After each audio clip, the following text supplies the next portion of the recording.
ಸರಿ, ನಿಮ್ಮ ಯೋಗ ಜೀವನ ಯಾವಾಗ ಪ್ರಾರಂಭ ಆಯಿತು? ಹೇಗೆ ಪ್ರಾರಂಭ ಆಯಿತು? ಎಲ್ಲರನ್ನು ಕೇಳಿದೆ, ಇಲ್ಲಿ ಯಾರು ಯೋಗ ಹೇಳ್ಕೊಡ್ತಾರೆ. ಒಂದು ಸಾಯಂಕಾಲ ನಾನು 6 ಗಂಟೆಗೆ ಹೋದೆ. ಅವರು ತಲೆ ಕೆಳಗಾಗಿ ನಿಂತ್ಕೊಂಡ್ರು.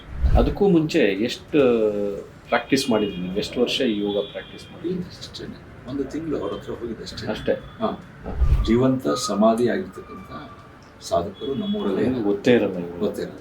ಸೊ ಇಲ್ಲಿವರೆಗೆ ನೀವು ಜೀವನನ ಯೋಗದಲ್ಲಿ ಮಾಡ್ಕೊಂಬಂದ್ರಲ್ಲ, ಪ್ರತಿದಿನ ಎಷ್ಟು ಅಭ್ಯಾಸ ಮಾಡ್ತೀರಿ ನೀವು ಯೋಗ? ಬಿಡು ಸಿಕ್ಕಂಗೆಲ್ಲ ನಮ್ಮೂರ ಹತ್ರ ಒಂದು ಬೆಟ್ಟ ಇದೆ. ಬೆಟ್ಟದ ಹತ್ರ ಹೋಗಿ ನಾನು ಯೋಗ ಮಾಡ್ತೀನಿ. ಡಿಗ್ರಿಯಲ್ಲಿ ಫುಲ್ ಮಾಡ್ತಾ ಇದ್ದೆ. ಮಾಡಿ ಆಮೇಲೆ ಡಿಗ್ರಿನೂ ಕೂಡ ಒಳ್ಳೆ ಮಾರ್ಕ್ಸ್ ಬಂತು. ಆಮೇಲೆ ನನಗೆ ಮಾಸ್ಟರ್ ಡಿಗ್ರಿ MSc ಮ್ಯಾಥಮೆಟಿಕ್ಸ್, ಅದು ಯೋಗದ ಒಂದು ಸರ್ಟಿಫಿಕೇಟ್ ಇತ್ತು. ಜಾಲಿಯಾಗೆ ನಾವು 2 ವರ್ಷ ಹೆಂಗೆ ಕಳೆದ್ವಿ ಅಂತ ಗೊತ್ತಲ್ಲ. ಜೊತೆಗೆ ಯೋಗ ಬೆಳಿಗ್ಗೆ ಒಂದು 2 ಗಂಟೆ ಯೋಗ ಮಾಡೋದಕ್ಕೆ ಆ ಎನ್ವಿರಾನ್ಮೆಂಟ್ ಕೂಡ ಸಪೋರ್ಟ್ ಮಾಡುತ್ತೆ, ಪೂರಕವಾಗಿರುತ್ತೆ. ಥಿಕ್ ಫಾರೆಸ್ಟ್, ಮಲ್ಲಾಡಿಯಲ್ಲಿ ಸ್ವಾಮೀಜಿಯವರು ಕೂಡ ಕೆಲವಾರು ಗ್ರಂಥಗಳಿದ್ದಾರೆ ಹಠಯೋಗ. ಈಗಲೂ ಕೂಡ ಅದೇ ರೀತಿ ಆಸನಗಳನ್ನು ನೀವು ಮಾಡ್ತೀರಾ? ನಾನು ಮಾಡ್ತೀನಿ. ಅಷ್ಟೇ.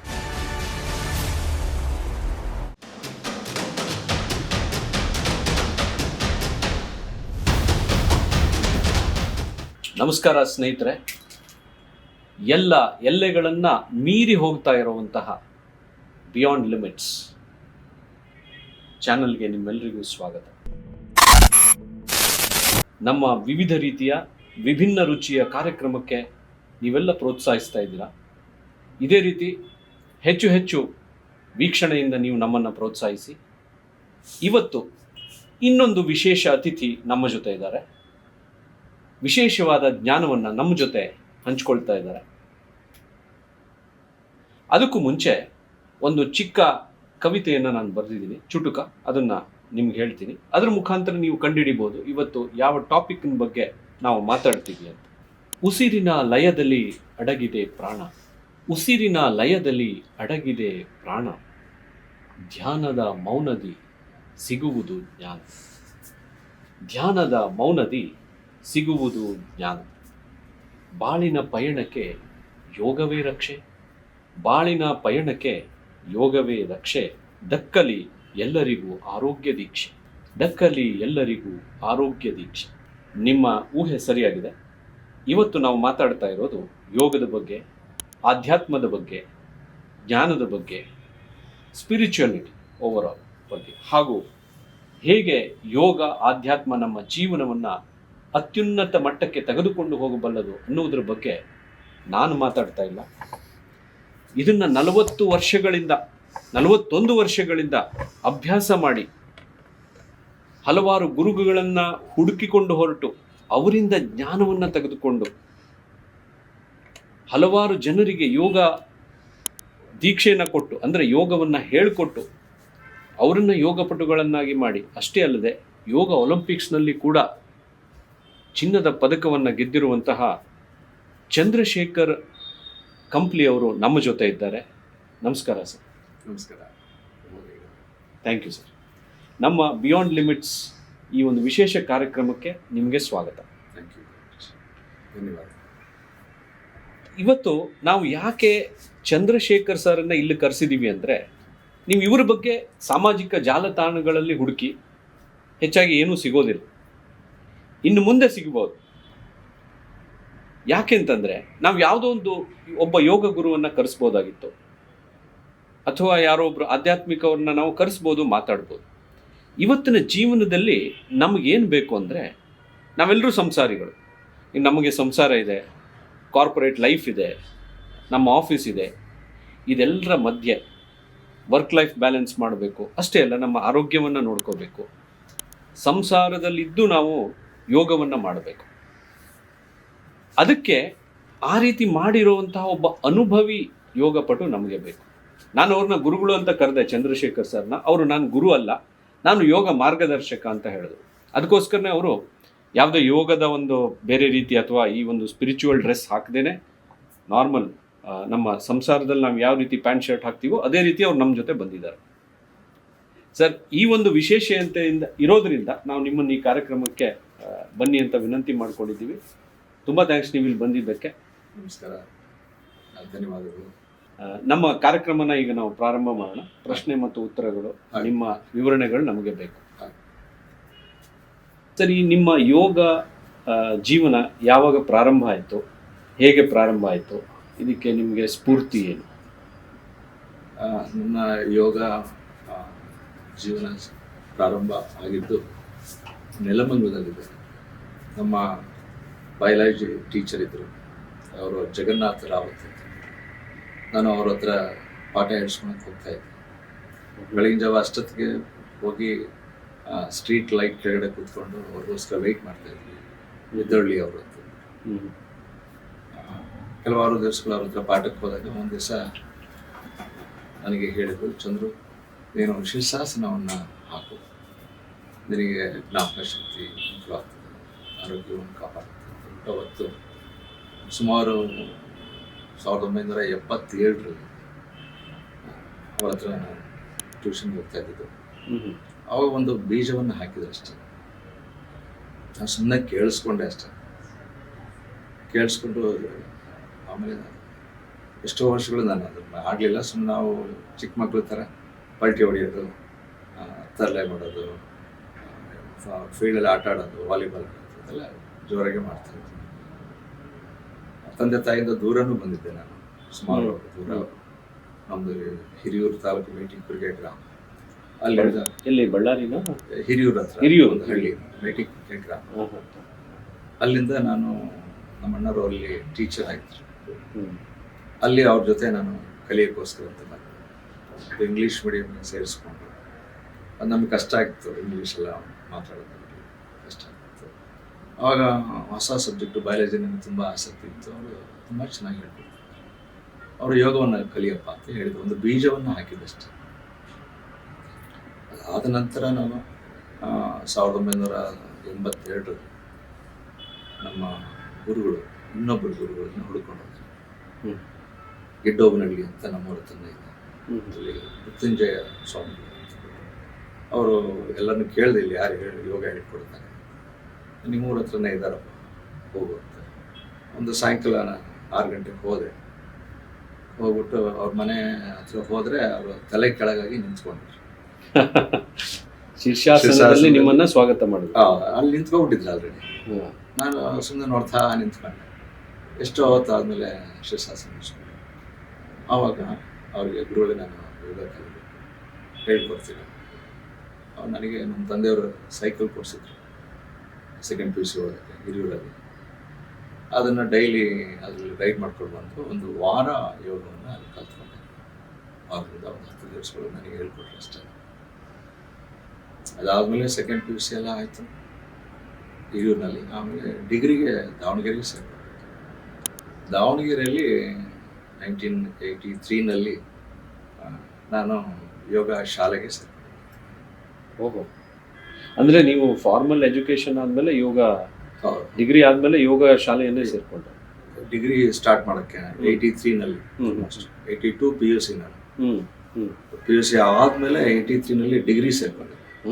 ಡಿಗ್ರಿಯಲ್ಲಿ ನಾನು ಯೋಗಕ್ಕೆ ನಮ್ಮ ಮಲ್ಲಾಡಿಹಳ್ಳಿ ಸ್ವಾಮೀಜಿಯವರ ಗುರುಗಳ ಬ್ರಾಂಚ್ ಬ್ರಾಂಚ್ ಅಲ್ಲಿ ಶಣೈ ಮತ್ತು ಕಾಳಪ್ಪ ಅಂತ ಇಬ್ಬರು ಗುರು ನಮಗೆ ಡೈಲಿ ಅಭ್ಯಾಸ ಮಾಡಿಸ್ತಾರೆ.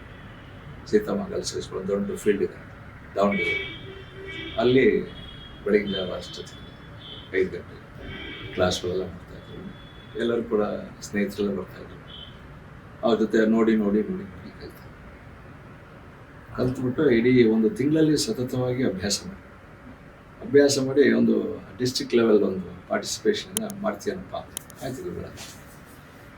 ಸೊ ಅಲ್ಲಿಗೆ ಹೋಗಿ ಕಾಂಪಿಟೇಷನಲ್ಲಿ ಹೆಂಗೆ ಮಾಡಬೇಕು, ಪೋಸ್ಟರ್ಸ್ ಹೆಂಗೆ ಹಾಕಬೇಕು, ಯಾವ ಒಂದು ಮುಖದಲ್ಲಿ ಯಾವ ಭಾವನೆ ಇರಬೇಕು, ಎಲ್ಲವೂ ಕೂಡ ಇರ್ತದೆ. ಅದನ್ನು ಡಿಸ್ಟ್ರಿಕ್ಟ್ ಲೆವೆಲಲ್ಲಿ ಪಾರ್ಟಿಸಿಪೇಟ್ ಮಾಡಿ ಫಸ್ಟ್ ಟೈಮ್ 1 ತಿಂಗಳಲ್ಲಿ. ಆವಾಗಲೇ ಫಸ್ಟ್ ಪ್ರೈಸ್ ಬಂದ್ಬಿಟ್ಟು. ಓಹೋ. ಸೊ ಅವಾಗಿಂದ.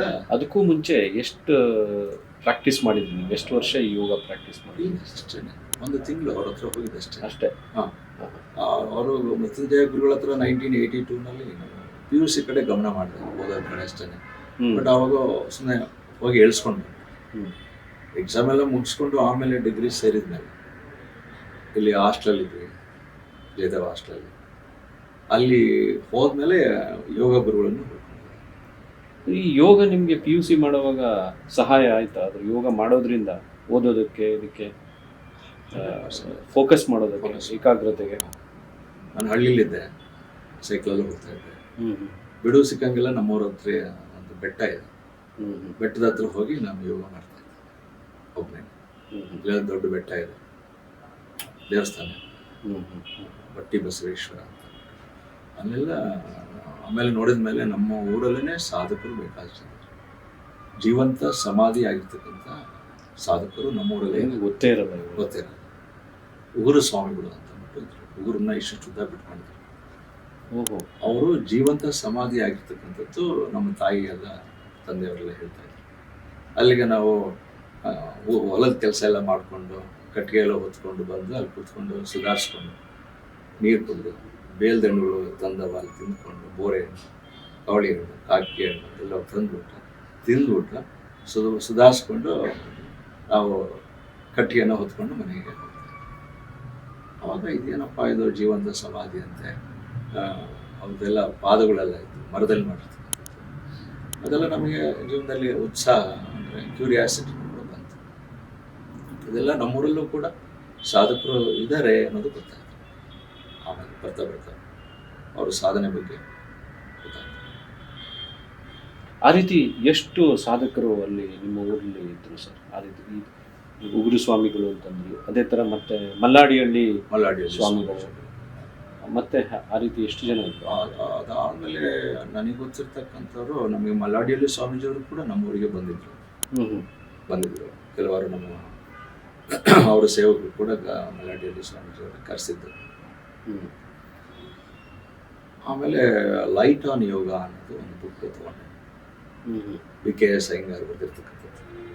ಅದನ್ನು ಚಾಚು ತಪ್ಪದೆ 1984 83 ಕೊಂಡ್ಕೊಂಡೆ. ಬೆಂಗಳೂರಿಗೆ ಬಂದು ಆ ಬುಕ್ಕನ್ನ ಸ್ವಪ್ನ ಬುಕ್ ಸ್ಟಾಲಲ್ಲಿ ಕೊಂಡ್ಕೊಂಡು ಪ್ರತಿಯೊಂದು ಕೂಡ ಓದ್ತಾ ಹೋದೆ. ಅವರು ಹೇಳ್ಕೊಡ್ತಾ ಇದ್ರು ಅದ್ರ ಬಗ್ಗೆ, ಪ್ರತಿಯೊಂದು ಆಸನಗಳು ಹೇಗೆ ಮಾಡಬೇಕು, ಬೆನಿಫಿಟ್ಸ್ ಏನು, ಎಲ್ಲವನ್ನು ಸ್ವತಃ ಅಭ್ಯಾಸ ಮಾಡ್ಕೊಂಡು ನಾವು ಸ್ವತಃ ಅಭ್ಯಾಸ ಮಾಡಿ 1984 ಸ್ಟೇಟ್ ಒಲಿಂಪಿಕ್ಸ್ಗೆ ಚಾಂಪಿಯನ್ಶಿಪ್ಗೆ ಹೋಗೋಣ ಸತತವಾಗಿ ಸಾಧನೆ ಮಾಡಿ ಅಡ್ವಾನ್ಸ್ಡ್ ಆಸನಗಳನ್ನೆಲ್ಲ ಕಲಿತು ಅಲ್ಲಿ ಕಲಿತು ಬಾಗಲಕೋಟೆಯಲ್ಲಿ ಸ್ಟೇಟ್ ಒಲಿಂಪಿಕ್ಸ್ ಅದು ಎಲ್ಲ ಸ್ಪೋರ್ಟ್ಸ್ ಎಲ್ಲ ಆಯಿತು. ಅದರಲ್ಲಿ ಯೋಗ ಅವಾಗ ತಾನೇ ಇಂಟ್ರೊಡ್ಯೂಸ್ ಮಾಡಿ 1984. ಈಗಲೂ ಇದೆಯಾ ಯೋಗ? ಸ್ಟೇಟ್ ಒಲಿಂಪಿಕ್ಸ್ ಇವಾಗ ಪಾಂಡಿಚೇರಿಯಲ್ಲಿ ಇಂಟರ್ನ್ಯಾಷನಲ್ ಚಾಂಪಿಯನ್ಶಿಪ್ 3-4 ದಿವಸಗಳು ನಡೀತದೆ, ಜನವರಿಯಲ್ಲೇ ನಡೀತದೆ. ಸೊ ಇಲ್ಲಿವರೆಗೆ ನೀವು ಜೀವನನ ಯೋಗದಲ್ಲಿ ಮಾಡ್ಕೊಂಬಂದ್ರಲ್ಲ, ಪ್ರತಿದಿನ ಎಷ್ಟು ಅಭ್ಯಾಸ ಮಾಡ್ತೀರಿ ನೀವು ಯೋಗನ? ಯೋಗ ಅವಾಗ ಸ್ಟಾರ್ಟ್ ಮಾಡಿದೆ, ಡಿಗ್ರಿಯಲ್ಲಿ ಫುಲ್ ಮಾಡ್ತಾ ಇದ್ದೆ ಮಾಡಿ. ಆಮೇಲೆ ಡಿಗ್ರಿನೂ ಕೂಡ ಒಳ್ಳೆ ಮಾರ್ಕ್ಸ್ ಬಂತು. ಆಮೇಲೆ ನನಗೆ ಮಾಸ್ಟರ್ ಡಿಗ್ರಿ MSc ಮ್ಯಾಥಮೆಟಿಕ್ಸ್, ಅದು ಯೋಗದ ಒಂದು ಸರ್ಟಿಫಿಕೇಟ್ ಇತ್ತು ಒಲಿಂಪಿಕ್ಸ್. ಆ ಸರ್ಟಿಫಿಕೇಟ್ ಮುಖಾಂತರ ಸ್ಪೋರ್ಟ್ಸ್ ಕ್ಯಾಟಗರಿಯಲ್ಲಿ ನನಗೆ ಸಿಕ್ತು MSc ಮ್ಯಾಥಮೆಟಿಕ್ಸ್.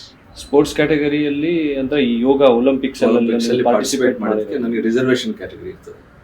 ಸೊ ಅದರಲ್ಲಿ ನನಗೆ ಸೀಟ್ ಸಿಕ್ತು MSc. ಅದಾದ ನಂತರ ಅಲ್ಲಿರ್ತಕ್ಕಂಥ ನನ್ನ ಸ್ನೇಹಿತರಿಗೆ, ನನ್ನ ಕ್ಲಾಸ್ಮೇಟ್ಸ್ಗೆ ಅವ್ರನ್ನೆಲ್ಲ ಕರ್ಕೊಂಡು ಹೋಗಿ ನಾನು ಅಭ್ಯಾಸ ಮಾಡಿಸ್ತಾ ಇದ್ದೆ. ಬೆಳಗಿನ ಜಾವ 4 ಗಂಟೆಗೆ ಹೋಗ್ತಾ ಇದ್ದೆ. ಸುಮಾರು 3 ಗಂಟೆ ಸತತವಾಗಿ ಯೋಗ ಮಾಡ್ತಾ ಇದ್ದೆ.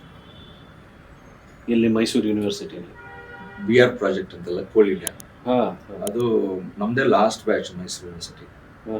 ನಮ್ಮ ಜೂನಿಯರ್ಸ್ ಎಲ್ಲ ಕುವೆಂಪು ಯೂನಿವರ್ಸಿಟಿ. ನಮ್ಮದೇ ಲಾಸ್ಟ್ ಬ್ಯಾಚ್ BR ಪ್ರಾಜೆಕ್ಟಲ್ಲಿ ಯೂನಿವರ್ಸಿಟಿ. ಅವಾಗ ಡ್ಯಾಮ್ ಹತ್ರ ಹೋಗ್ತಾ ಇದ್ವಿ, ಇಲ್ಲಿ ಡ್ಯಾಮಲ್ಲಿ ನೀರಲ್ಲಿ ಬೀಳ್ತಾ ಇದ್ವಿ, ಸ್ವಿಮ್ ಮಾಡ್ತಾ ಇದ್ವಿ, ಥಿಕ್ ಫಾರೆಸ್ಟ್ ಟ್ರೆಕ್ಕಿಂಗ್ ಹೋಗ್ತಾ ಇದ್ವಿ. ಜಾಲಿಯಾಗೆ ನಾವು 2 ವರ್ಷ ಹೆಂಗೆ ಕಳೆದ್ವಿ ಅಂತ ಗೊತ್ತಾಗಲ್ಲ.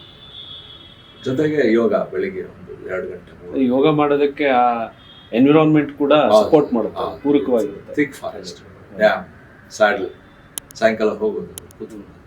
ಮತ್ತು ಮ್ಯಾಥಮೆಟಿಕ್ಸನ್ನು ಯಾವುದೇ ಒಂದು ಥಿಯರಮನ್ನು ನಾವು ಓದಿದಾಗ ಅರ್ಥ ಆಗಿಲ್ಲ ಅಂದರೂ ಕೂಡ ನಮ್ಮ ಟೀಚರ್ಸ್ ಅಲ್ಲೇ ಸಿಕ್ಬಿಡೋರು.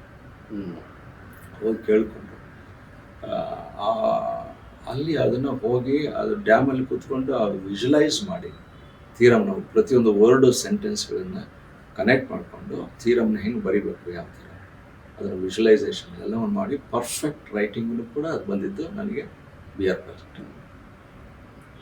ಅಲ್ಲಿ ಸುಮಾರು 20 ಆಸನಗಳನ್ನು ಡೆಮಾನ್ಸ್ಟ್ರೇಟ್ ಮಾಡಿದೆ ನನ್ನ ಕಾಲೇಜ್ ಡೇ. ಅದೆಲ್ಲ ಫೋಟೋಸ್ ಎಲ್ಲ ಹೌದು, ನೀವು ನನಗೆ ಶೇರ್ ಮಾಡಿದ್ರ ಎಲ್ಲ ತೆಗೆದಿರ್ತಕ್ಕಂಥದ್ದು ನಾನು ಇವಾಗ ನೋಡಿದ್ರು ಕೂಡ ನನಗೆ ಆಶ್ಚರ್ಯ ಆಗುತ್ತೆ, ನಾನು ಮಾಡಿದ್ದೀನಿ ಈ ಥರ. ಈಗಲೂ ಕೂಡ ಅದೇ ರೀತಿ ಆಸನಗಳನ್ನು ನೀವು ಮಾಡ್ತೀರಾ? ನಾನು ಮಾಡ್ತೀನಿ, ಬಟ್ ಅಷ್ಟೊಂದು ಬೆಂಡ್ ಆಗೋದು ಕಷ್ಟ ಆಗ್ತದೆ. ಯಾಕೆಂದರೆ ವರ್ಟಿಬಲ್ ಕಾಲಮು ಹಾರ್ಡ್ ಔಟ್ ಅವತ್ತು ತುಂಬ ಫ್ಲೆಕ್ಸಿಬಲ್ ಇರುತ್ತೆ. ಈಗ ಬೇರೆಯವರಿಗೆ ಅವರಿಗೆ ನಾನು ಹೇಳ್ಕೊಡ್ತೀನಿ, ನೀವು ನೋಡಪ್ಪ ಈ ಥರ ಮಾಡು.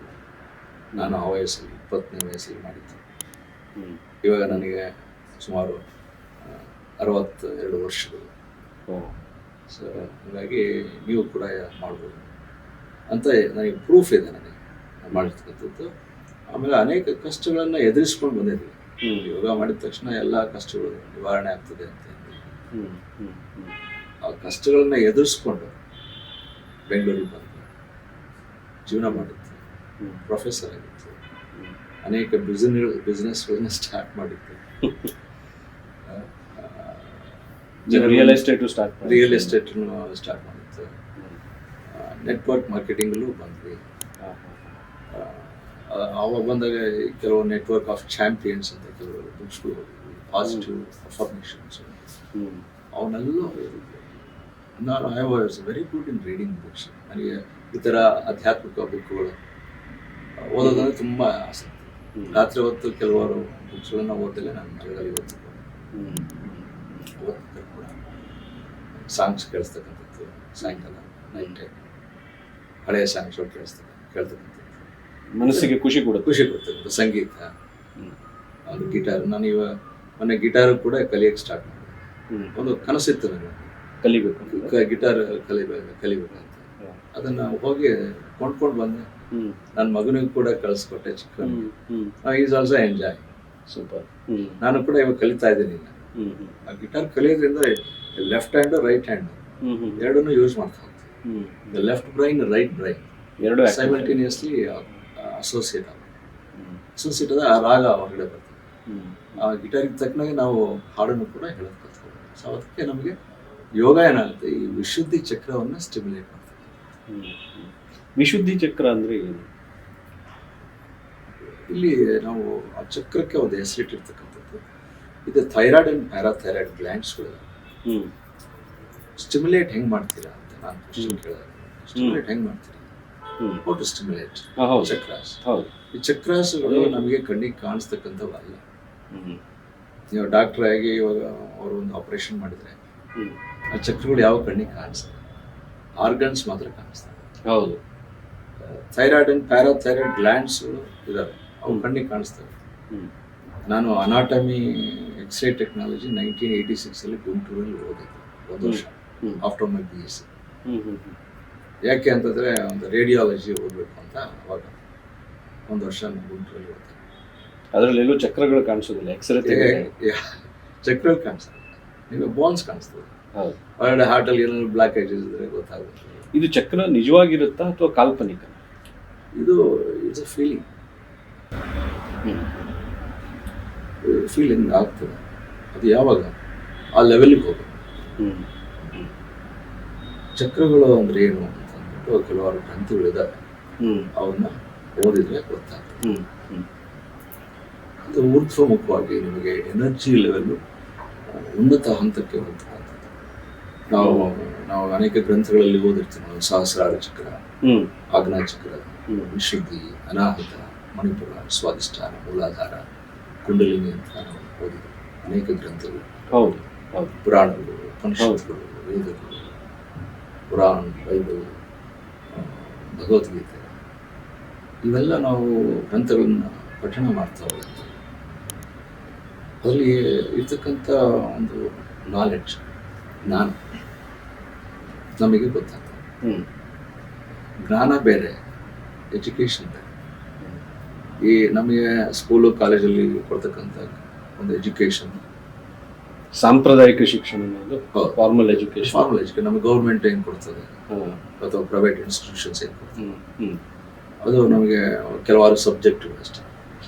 ಯಾವುದು ಫಿಸಿಕ್ಸ್ ಇರ್ಬೋದು, ಕೆಮಿಸ್ಟ್ರಿ ಇರ್ಬೋದು, ಬಯಾಲಜಿ ಇರ್ಬೋದು, ಮತ್ತು ಸೋಷಿಯಲ್ ಸ್ಟಡೀಸ್ ಇರ್ಬೋದು, ಸ್ಟ್ಯಾಟಿಸ್ಟಿಕ್ಸ್, ಎಕನಾಮಿಕ್ಸ್, ಲ್ಯಾಂಗ್ವೇಜಸ್ ಇರ್ಬೋದು. ನಾವು ಎಷ್ಟು ಲ್ಯಾಂಗ್ವೇಜ್ ನಾವು ಕಲಿಯೋಕ್ಕಾಗ್ತದೆ ಜೀವನದಲ್ಲಿ, ಎಷ್ಟು ಲ್ಯಾಂಗ್ವೇಜು ನಮಗೆ ಹೇಳ್ಕೊಳಕ್ಕಾಗುತ್ತೆ ಯಾರಿಗಂತ ಅಂತ ಕ್ವಶನ್ ಕೇಳಿದಾಗ, ಕೆಲವಾರು ಗ್ರಂಥಗಳನ್ನು ಓದಿದಾಗ ನಾವು ಇಡೀ ವಿಶ್ವದಲ್ಲಿರ್ತಕ್ಕಂಥ ಎಲ್ಲ ಭಾಷೆಗಳನ್ನು ಕಲಿಯತಕ್ಕಂಥ ಕೆಪಾಸಿಟಿ ನಮಗೆ ಬ್ರೈನ್ ಸೆಲ್ಸಿಗೆ ಇದೆ. ಬಟ್ ಹೇಳ್ಕೊಡೋರು ಬೇಕಲ್ಲ, ಹೌದು, ಟ್ರೈನಿಂಗ್ ಕೊಡೋರು ಬೇಕಲ್ಲ. ಈಗ ತುಂಬ ಜನ ಹೇಳ್ತಾರೆ, ಒಂದು ಕಡೆ ನಾನು ಕೇಳಿದ್ದೀನಿ ಕೂಡ, ಗುರುಗಳು ಹೇಳಿದ್ದು, ನಾವು ನಮ್ಮ ಮೆದುಳಿನ ಬರೀ 20% ಅಥವಾ 1% ಅಥವಾ 5% ಅಷ್ಟೇ ಯೂಸ್ ಮಾಡ್ತೀವಿ ಅಂತ ಹೇಳ್ತಾರೆ. ಹೌದು, ನಾನು ಕೆಲವಾರು ಗ್ರಂಥಗಳನ್ನು ಓದಿದಾಗ 13% ಈ ಬುಕ್ಕಲ್ಲಿ ಹೇಳ್ತಾ ಹೋಗ್ತಾನೆ. ಸೊ ಹ್ಯೂಮನ್ ಬ್ರೈನ್ ಅದರಲ್ಲಿ ನಾನು ಸಜೆಸ್ಟ್ ಮಾಡ್ತೀನಿ ಅದನ್ನು ಓದೋಕ್ಕೆ ಕೂಡ. ಕೆಲವಾರು ಚಾಪ್ಟರ್ಗಳು ನೀವು ಓದ್ತಾ ಹೋದಂಗೆಲ್ಲ ದ ಪವರ್ ಆಫ್ ಮೈಂಡ್ಗೆ ಎಷ್ಟು ಪವರ್ ಇದೆ, ಎಷ್ಟು ಶಕ್ತಿ ಇದೆ ಅನ್ನೋದ್ರ ಬಗ್ಗೆ ಈ ಬುಕ್ಸ್. ಇವರು ಪಂಡಿತ್ ಆಚಾರ್ಯ ಶ್ರೀರಾಮ್ ಶರ್ಮಾ ಅವರು. ನಾನು ಹೀಗೆ ಆಧ್ಯಾತ್ಮಿಕದ ಒಂದು ಫಂಕ್ಷನ್ಗೆ ಹೋದಾಗ ನಾನು ಕೆಲವಾರು ಬುಕ್ಸ್ಗಳು ನೋಡಿದ ತಕ್ಷಣ ಎತ್ಕೊಂಡು ಬರ್ತೀನಿ. ಎತ್ಕೊಂಡು ಬಂದು ಅದನ್ನು ಡೀಪಾಗಿ ಸ್ಟಡಿ ಮಾಡ್ತೀನಿ. ಇವರು ಉತ್ತರಾಖಂಡದಲ್ಲಿ ದೈವಭೂಮಿ. ಮತ್ತು ಕೆಲವು ಬಿಹಾರ್ ಸ್ಕೂಲ್ ಆಫ್ ಯೋಗ ಅಂತ, ಅದು ಕೂಡ ಕೆಲವಾರು ಬುಕ್ಸ್ಗಳು ಚೆನ್ನಾಗಿರ್ತಕ್ಕಂಥದ್ದು. ಮಲ್ಲಾಡಿಯಲ್ಲಿ ಸ್ವಾಮೀಜಿಯವರು ಕೂಡ ಕೆಲವಾರು ಗ್ರಂಥಗಳನ್ನು ಬರೆದಿದ್ದಾರೆ. ಹಠಯೋಗ ಎಲ್ಲರೂ ಕೂಡ ಮಾಡೋಕ್ಕಾಗ್ತದೆ. ಈ ಯೋಗಕ್ಕೂ ಮತ್ತು ಹಠಯೋಗಕ್ಕೂ ಏನು ಸರ್ ಅದು ಡಿಫ್ರೆನ್ಸು? ಹಠಯೋಗ, ನಾವು ಯೋಗದಲ್ಲಿ ಒಬ್ಬೊಬ್ಬರು ಅನಂತರ ಯೋಗವನ್ನು ಹೇಳ್ಕೊಡ್ತಾರೆ. ಇಡೀ ಯೋಗ ಆಲ್ರೆಡಿ ಬೇಕಾದಷ್ಟು ಟೈಪ್ಸ್ ಇದೆ. ನಾವು ಹೇಳ್ಕೊಡ್ತಕ್ಕಂಥದ್ದು ಇವಾಗ ಅಷ್ಟಾಂಗ ಯೋಗ. ಅಷ್ಟಾಂಗ ಯೋಗದಲ್ಲಿ ಯಮ, ನಿಯಮ, ಆಸನ, ಪ್ರಾಣಾಯಾಮ, ಪ್ರತ್ಯಾಹಾರ, ಧಾರಣ, ಧ್ಯಾನ, ಸಮಾಧಿ ಸ್ಥಿತಿ ಅಂತ ಬರ್ತದೆ. ಅದಾದ ಮೇಲೆ ಮುಂದಕ್ಕೆ ಹೋಗ್ತದೆ. ನೋಡಿ ಈ ಥರ ಇದೆ. ಯಮ, ನಿಯಮ, ಆಸನ, ಪ್ರಾಣಾಯಾಮ, ಇದು ಬಹಿರಂಗ ಯೋಗ. ನಾವೇನೇ ಕೆಲಸ ಮಾಡಲಿ, ಏನೇ ಮಾಡಲಿ, ಅದು ಯೋಗ, ಅದು ಬಹಿರಂಗ ಯೋಗ. ಇದು ಅಂತರಂಗ ಯೋಗ ಅಂದರೆ ಧಾರಣ, ಧ್ಯಾನ, ಸಮಾಧಿ ಸ್ಥಿತಿ. ಇದು ಅದರಲ್ಲಿ ಏಕಾಗ್ರತೆ, ಮನಸ್ಸನ್ನು ಒಂದೇ ಕಡೆ ಹರಿಸುವುದು, ಹೈ ಲೆವೆಲ್ ಆಫ್ ಕಾನ್ಸಂಟ್ರೇಷನ್. ಇವತ್ತು ಮಕ್ಕಳಿಗೆ 100 ಜನ ಮಕ್ಕಳಿಗೆ ಸ್ಕೂಲಲ್ಲಿ 100 ಜನ ಸ್ಟೂಡೆಂಟ್ಸ್ ಇರ್ತಾರೆ. ಎಷ್ಟು ಜನಕ್ಕೆ ಹೈ ಲೆವೆಲ್ ಆಫ್ ಕಾನ್ಸಂಟ್ರೇಷನ್ ಇರ್ತದೆ? 1% ಇರೋದು. ಮತ್ತು ಟೀಚರ್ಸ್ಗೆ ಪಾಠ ಮಾಡೋದು ಎಷ್ಟು ಕಷ್ಟ ಆಗ್ತದೆ. ಹೌದು, ಕರೆಕ್ಟ್. ಇದು ಧಾರಣಕ್ಕೆ ಹೋದಾಗ ಅವ್ರ ಗಮನ ಎಲ್ಲ, ನೋಟ ಎಲ್ಲ ಒಂದೇ ಕಡೆ ಇರ್ತದೆ. ಈ ಕಡೆ ಕರೆಕ್ಟಾಗಿ ಕಿವಿಗಳು ಕೇಳಿಸ್ಕೊತಾ ಇರ್ತಾರೆ, ನೋಡ್ತಾ ಇರ್ತಾರೆ, ಕೈಯಲ್ಲಿ ಬರಿತಾ ಇರ್ತಾರೆ. ನಮ್ಮ ಮನಸ್ಸು ಕೂಡ ಅಲ್ಲೇ ಇರ್ತದೆ ಎಲ್ಲಿ ಹೋಗಿ. ಸೊ ಮನಸ್ಸು ಬೇರೆ, ನಮ್ಮ 5 sense organs, it's called software in the ಮನಸ್ಸು. ಅದಾದ ನಂತರ ಧ್ಯಾನ, ಸಹಜ ಏಕಾಗ್ರತೆ ಮತ್ತು ಅಪ್ರಯತ್ನಪೂರ್ವಕ ಧ್ಯಾನ ಸ್ಥಿತಿ, ದೈವಿ ಚಿಂತನೆ, ತಲ್ಲೀನತೆ. ಧ್ಯಾನ ಅಂದರೆ ನಮ್ಮನ್ನು ನಾವು ಫೋರ್ಸ್ ಮಾಡ್ಕೋಬಾರ್ದು, ಸ್ಟ್ರೆಸ್ಲೆಸ್, ತಲ್ಲೀನತೆ, ಸಂಪೂರ್ಣವಾಗಿ ಇನ್ವಾಲ್ವ್ ಆಗ್ತದೆ. ಯಾವುದೇ ಒಂದು ಕೆಲಸ ಮಾಡಿ, ಮನೇಲಿ ಅಡುಗೆ ಮಾಡೋದಾಗಲಿ, ಒಂದು ಕಸ ಹೊಡೆಯೋದಾಗಲಿ, ಒಂದು ಬಾತ್ರೂಮ್ ಕ್ಲೀನ್ ಮಾಡೋದಾಗಲಿ, ಸಂಪೂರ್ಣವಾಗಿ ತಲ್ಲೀನವಾಗಿ ಇನ್ವಾಲ್ವ್ ಆಗ್ತದೆ. ಅದು ಧ್ಯಾನದಿಂದ ಸಾಧ್ಯ. ಪರ್ಫೆಕ್ಷನ್ಸ್ ಬರ್ತದೆ. ಸೊ ಇದು ಸಮಾಧಿ ಸ್ಥಿತಿ ಅಂದರೆ ಅದ್ರ ಬಗ್ಗೆ ನಾವು ನೋಡಿ, ಪ್ರಜ್ಞೆಯ ಅತ್ಯುನ್ನತ ಸ್ತರ ಸಂಪೂರ್ಣವಾಗಿ ಅಂತರಂಗದಲ್ಲಿ ಲೀನ, ತನ್ನ ಅಸ್ತಿತ್ವನೇ ನಾವು ಕಳ್ಕೊಂಡು ವಿಶ್ವದಲ್ಲಿ ನಾವು ಬೆರಿತಕ್ಕಂಥದ್ದು, ಪಂಚಭೂತಗಳಲ್ಲಿ ಬೆರ್ತೋಗ್ತದೆ. ಈಗ ಒಂದು ಸಲ ಸಮಾಧಿ ಸ್ಥಿತಿಗೆ ಹೋದ್ಮೇಲೆ ಮತ್ತೆ ಮನುಷ್ಯ ಸರಿಯಾದ ಸ್ಥಿತಿಗೆ ಬರೋದಕ್ಕೆ ಸಾಧ್ಯ ಇಲ್ಲ. ಅದು ಯಾವ ಬೇಕಾದ್ರೂ ಹೋಗ್ಬೋದು ಸಮಾಧಿ ಸ್ಥಿತಿಗೆ. ಇವನು ಡೀಪರ್ ಕಾನ್ಷಿಯಸ್ ಲೆವೆಲ್ ಕಣ್ಣು ಮುಚ್ಕೊಂಡ್ರೆ ಸಾಕು, ಮನಸ್ಸು ಹೊರಟೋಗ್ಬಿಡ್ತದೆ. ಇವಾಗ ನಮಗೆ ಕಣ್ಣು ಮುಚ್ಕೋಬೇಕು ಅಂತಲೂ ಇಲ್ಲ, ಕಣ್ಣು ತಕ್ಕೊಂಡೆ ಅಲ್ಲಿ ಹೊರಟೋಗುತ್ತೆ. ಕಣ್ಣು ತೆಗೆದ್ರೂ ನಾವು ಸಮಾಧಿ ಸ್ಥಿತಿಗೆ ಹೋಗ್ಬೋದು. ಕಣ್ಣು ಯಾಕೆ ಮುಚ್ಕೋಬೇಕು ಅಂದರೆ ನೀವು ಕಣ್ಣಿನ ದೃಷ್ಟಿ ನೋಡಿದಾಗ ನಿಮಗೆ ಡಿಸ್ಟ್ರಾಕ್ಷನ್ ಆಗುತ್ತೆ. ಕರೆಕ್ಟ್. ನೋಡಿ ಏನೋ ನೋಡ್ತೀರ, ನೀವು ಡಿಸ್ಟ್ರಾಕ್ಷನ್ ನೋಡಿದ್ರೂ ಆಗ್ತಾ ಇಲ್ಲ ಅಂದರೆ ಕಣ್ಣು ಮುಚ್ಚದೆ ಹೋದ್ರೂ ತೊಂದರೆ ಏನು so you are not disturbed, you are not distracted at all. ಸಮಾಧಿ ಸ್ಥಿತಿ ಅಂದರೆ ನಾವು ಕಾಮನ್ ಮ್ಯಾನ್ ತಿಳ್ಕೊಳ್ಳೋಕ್ಕೆ ಯಾವುದೇ ಯೋಚನೆಗಳು ಇಲ್ಲದೆ ಇರುವಂಥದ್ದು. ಮುಂದಿನ ಯೋಚನೆಗಳು ಯಾವ್ದು? ಇದು ನೋಡಿ, ಇದಾದ್ಮೇಲೆ ಸಮಾಧಿ ಸ್ಥಿತಿ ಆದ್ಮೇಲೆ ಮನಸ್ಸನ್ನು ಕ್ರಮಬದ್ಧಗೊಳಿಸುವುದು, ಅಂದ್ರೆ ಇದು ರೆಗ್ಯುಲೇಷನ್ ಆಫ್ ಮೈಂಡ್ ಅಂತ ಕರೀತಾರೆ. ಅದು ಉನ್ನತ ರಾಜಯೋಗ. ನೀವು ಕೇಳ್ತಾ ಇದ್ರಲ್ಲ, ಉನ್ನತ ರಾಜಯೋಗ ಅಂದ್ರೆ ನಾವಿನ್ನೂ ರಾಜಯೋಗದವರೆಗೂ ಬರಲಿಲ್ಲ. ನಾನು ಕೇಳೋಣ ಅಂತಿದ್ದೆ ಉನ್ನತ ರಾಜಯೋಗ ಅಂದ್ರೆ ಏನು? ಹಠಯೋಗ, ಯೋಗ, ಅಷ್ಟಾಂಗ ಯೋಗ, ಆಮೇಲೆ ರಾಜಯೋಗ, ಉನ್ನತ ರಾಜಯೋಗ, ಇದಿಷ್ಟ್ರ ಬಗ್ಗೆ ನೀವು ಹೇಳ್ಬೇಕು. ಉನ್ನತ ರಾಜಯೋಗ ಯಾಕೆ ಉನ್ನತ ರಾಜಯೋಗ ಬೇಕಂದ್ರೆ ಪರಬ್ರಹ್ಮ ಅಂದ್ರೆ ಯಾರು? ಸೃಷ್ಟಿಕರ್ತ ಅಷ್ಟೇ. ನಾವು ಪರಮಾತ್ಮ ಅಂತ ಅದು ಎಲ್ಲದಕ್ಕೂ ಅನ್ವಯ. ವಿಶ್ವದ ಸೃಷ್ಟಿಕರ್ತ, ಕ್ರಿಯೇಷನ್ ಮಾಡಿರ್ತಕ್ಕಂಥವ್ನು ಯಾರು? ಕ್ಯೂರಿಯಾಸಿಟಿ ಎಲ್ಲ ಎಲ್ಲಿದ್ದಾನೆ? ನಮ್ಮಲ್ಲೇ ಇದ್ದಾನೆ. ಪರಬ್ರಹ್ಮನಲ್ಲಿ ಸಂಪೂರ್ಣ ಲೀನ ಮತ್ತು ಐಕ್ಯವಾಗುವುದು, ಅವನು ಸಂಪೂರ್ಣವಾಗಿ ಬೆಳತಕ್ಕಂಥದ್ದು. ಇದು ಈ ಪ್ರೋಸೆಸ್ ಇಷ್ಟ. ಈ ಪ್ರೋಸೆಸ್ನ ಇದು ಥಿಯರಿ ಪಾರ್ಟ್ ಇದೆ ಅಷ್ಟೇ. ಸೊ ಬಹಿರಂಗ ಯೋಗ, ಅಂತರಂಗ ಯೋಗ, ಉನ್ನತ ರಾಜಯೋಗ. ಉನ್ನತ ರಾಜಯೋಗ ಮನಸ್ಸನ್ನು ಕ್ರಮಬದ್ಧಗೊಳಿಸುವುದು. ಏನು ಮನಸ್ಸನ್ನು ಕ್ರಮಬದ್ಧಗೊಳಿಸುವುದು ಅಂದರೆ, ಒಂದು ನೀರು ಹರಿತಾ ಇರ್ತದೆ, ಡ್ಯಾಮಲ್ಲಿ ಫುಲ್ ನೀರು ಬಿಟ್ಬಿಟ್ರೆ ಹೊಟ್ಟೋಗ್ಬಿಡುತ್ತೆ. ಅದನ್ನ ಒಂದು ಚಾನಲ್ ಅಲ್ಲಿ ಬಿಟ್ಬಿಟ್ರೆ ಏನಾಗ್ತದೆ? ನೀಟಾಗಿ ಹೋಗುತ್ತೆ. ಅದೇ ನೀರನ್ನ ಒಂದು ಪೈಪ್ ಮುಖಾಂತರ, ಅದೊಂದು ಓರಿಫೈಸ್ ಇರುತ್ತೆ, ಸಣ್ಣ ರಂಧ್ರ ಇರುತ್ತೆ, ಅದ್ರ ಮುಂದೆ ಬಿಟ್ರೆ ಏನಾಗುತ್ತೆ? ಫೋರ್ಸ್ ಅಲ್ಲಿ ಏನ್ ಮಾಡ್ಬೋದು? ಎನರ್ಜಿ ಇದೆ ಅಲ್ಲಿ. ಹೌದು, ಆ ಎನರ್ಜಿಯಲ್ಲಿ ಕೆಲವು ಕಡೆ ಇದನ್ನು ಮಾಡ್ತಾರಲ್ಲ, ಈ ರತ್ನನು ಕೊರಿಯುವಂತ ನೀರಿಗೆ ಅಷ್ಟೊಂದು ಶಕ್ತಿ. ರೆಗ್ಯುಲೇಷನ್. ಅದನ್ನ ನೀವು ಮಾಡ್ತಾ ಹೋಗ್ಬೋದು. ಅಂದ್ರೆ ಇದಕ್ಕೆ ನಾನು ಫಿಸಿಕಲ್ ಅಂದ್ರೆ ಸೈಂಟಿಫಿಕ್ ರೀಸನ್ ಕೊಡ್ತೀನಿ. ಸೈಂಟಿಫಿಕ್ ರೀಸನ್ ಏನಂತ ಒಂದೇ ಒಂದು, ಇವಾಗ ಸೂರ್ಯನ ಕಿರಣಗಳು ನಮಗೆ ಅದು ಡೈವರ್ಜಿಂಗ್ ರೇಸ್. ಆ ಸೂರ್ಯನ ಕಿರಣಗಳು ನಮ್ಮ ಮೈ ಮೇಲೆ ಬಿದ್ದರೆ ನಮಗೆ ಹಿತವನ್ನು ಕೊಡ್ತದೆ. ಹೌದು, ಬೆಳಗಿನ ಜಾವ ಅಷ್ಟಕ್ಕೆ ಹಿತ ಕೊಡುತ್ತೆ. ಅದು ನಮಗೇನು ಬರ್ನ್ ಮಾಡಲ್ಲ, ಸುಡಲ್ಲ. ಹೌದು, ಅದೇ ನೆತ್ತಿ ಮೇಲೆ ಬಂದ್ಬಿಟ್ರೆ ಸುಡು ಬಿಸಿಲು, ನೀವು ಕಾಲು ಇಡಕ್ಕಾಗ್ತದೆ ಬಿಸಿಲಲ್ಲಿ? ಅಂದ್ರೆ ಏನಾಗುತ್ತೆ? ಸುಡ್ತಾ ಇರ್ತದೆ. ಫಸ್ಟ್ ಕಲ್ಲು ಕಾಯ್ತದೆ, ಕಲ್ಲು ಮೇಲೆ ನೀವು ಕಾಲಿಟ್ರಿ ಕಾಲು ಸುಟ್ಟೆ ಹೋಗುತ್ತೆ. ಆ ಕಲ್ಲು ಎಷ್ಟು ಕಾದಿರುತ್ತೆ ಅಂದ್ರೆ ಒಂದು ದೋಸೆನೂ ಹಾಕ್ಬೋದು, ಒಂದು ಮೊಟ್ಟೆನೂ ಕೂಡ ಹೊಡೆದು ಆಮ್ಲೆಟ್ ಮಾಡ್ಬೋದು. ಹೌದು. ಆದರೆ ಅದೇ ಒಂದು ಸೂರ್ಯನ ಕಿರಣಗಳು ಒಂದು ಕನ್ವರ್ಜಿಂಗ್ ಗ್ಲಾಸ್ ಅಲ್ಲಿ ಮುಖಾಂತರ ಪಾಸ್ ಮಾಡಿದ್ರೆ, ಪೇಪರ್ ಇಟ್ಟರೆ ಏನಾಯ್ತು? ಸುಟ್ಟೋಗ್ಬಿಡುತ್ತೆ, ಬರ್ನ್ ಆಯ್ತು. ಹೌದು. ಬಟ್ ಪೇಪರ್ ಇತ್ತು, ಗ್ಲಾಸ್ ಇತ್ತು, ಸನ್ ಇದ್ದಾರೆ.